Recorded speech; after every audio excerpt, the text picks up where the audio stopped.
Saudi Arabia has announced plans to deepen its oil output cut in July, alongside the existing OPEC Plus agreement, in an effort to boost oil prices.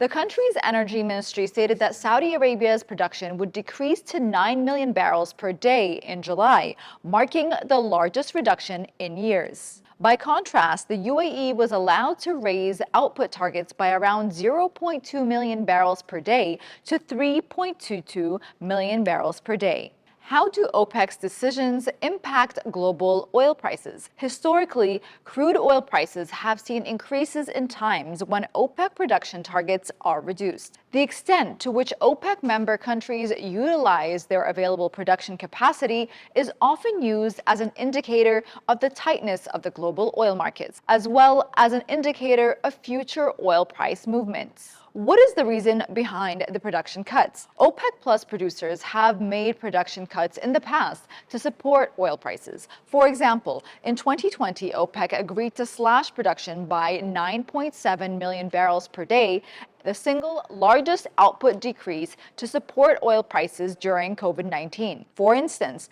in April 2023, Saudi Arabia and other OPEC oil producers announced voluntary cuts to their production in order to lift oil prices by $10 per barrel. Had agreed to do the voluntary cuts, have extended that voluntary cuts to end of 24.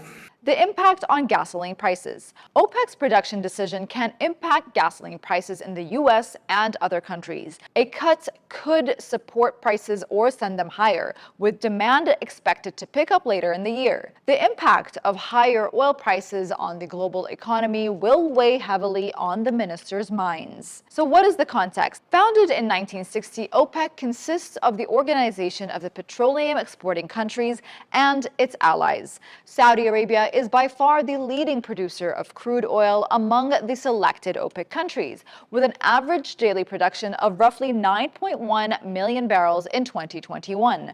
Iraq ranked second, while UAE comes in third.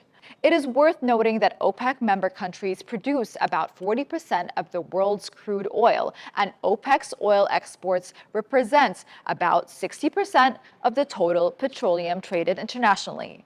For Khaleej Times, this is Yasmin with Shihab behind the camera. If you'd like to know more, please do like, share, and subscribe, and we'll see you on the next one.